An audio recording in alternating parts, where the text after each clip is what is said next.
that gets me to the first question, which is what's the difference between meditation and prayer?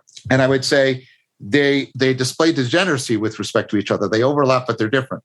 And there's places where they're indistinguishable. So when you're getting the centering prayer, and many people would, in the Christian meditation tradition would agree with this, you're doing something that is pretty much like meditation. And then when you're going up to something like petitionary prayer, you're very, very far from it. And what I would propose you're varying in there, the degree to which I involve the imaginal. The danger in prayer is to confuse the imaginal with the causal. And so for me, what religions did was they created imaginal worlds that allow us to augment our reality. They take us out, they expose us to the horizon of the other, of horror, but in a way so that we can recover this world. We can come back and see this world more deeply. I think there's a move whereby we go out to the imaginal world so that we can come back and recover the world that we are in. And the reason why I say that is because I think part of what's going on in people not wanting to let go of the supernatural is they need the imaginal world, right, in order to recover the depths of this world. That's not how they understand it. And I'm being presumptuous. I'm presuming to tell them what's going on in their own functionality, which has tremendous hubris with it, but I'm bringing it up for discussion here. What I'm proposing to you is think about how people can come very close, maybe completely, finding the Lord of the Rings sacred.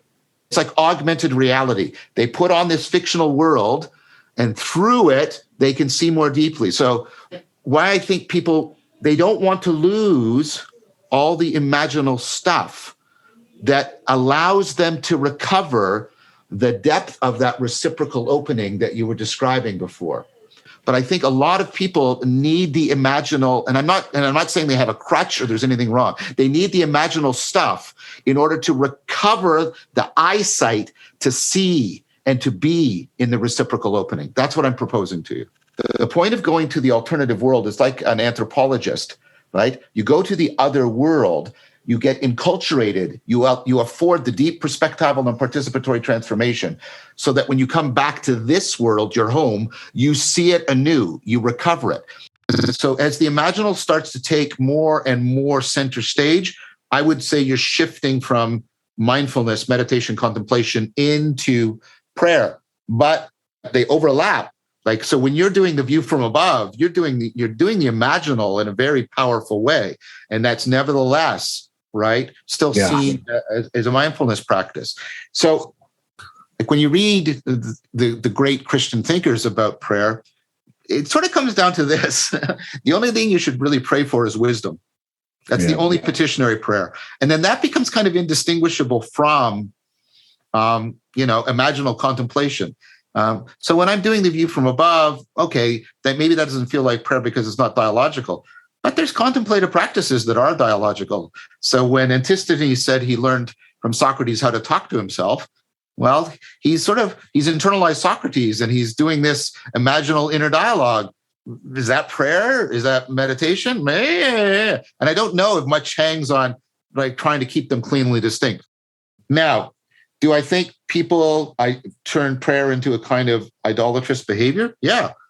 Like, and Lerman talks about this beautifully and how God becomes real. She says, there's different kinds of real. There's real, causal real, and then there's this other real that is basically the imaginal real. And she says, I talk to Christian fundamentalists and they'll say Jesus is real, but you're not allowed to do this. You're not allowed to say, well, I won't do my homework. I'll let Jesus do it, right? right. And I mean no insult to Christians here. The point is, right, the imaginal can get confused with the causal, but if you pay very careful attention to even people who are in what they do and how they practice, not what they say, you'll notice that they are actually they're trying not to conflate these two together. So to my mind, the danger of prayer that isn't a danger in meditation, I'll talk about the dangers in meditation in a second, right? The danger in prayer is to confuse the imaginal with the causal. And that I think is is a very significant danger. Now, there's a counterbalancing danger within meditation, which the Buddha warned against, which is there's spiritual bypassing. There's a kind of contentedness, and this is part of the McMindfulness critique too.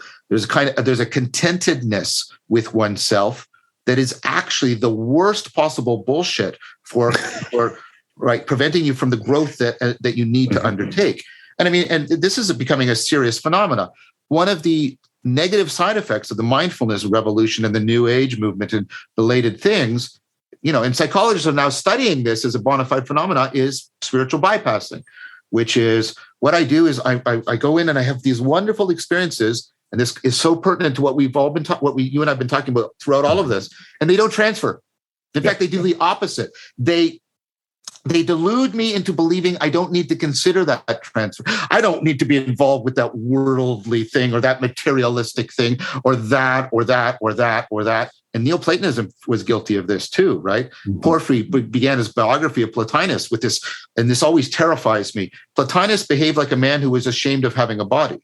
And it's like, whoa, I don't want to be that person ever, right? Yeah. And so I wanted to be balanced in the critique. Prayer has its idolatry, if you'll allow me a biblical term, and meditation has its as well.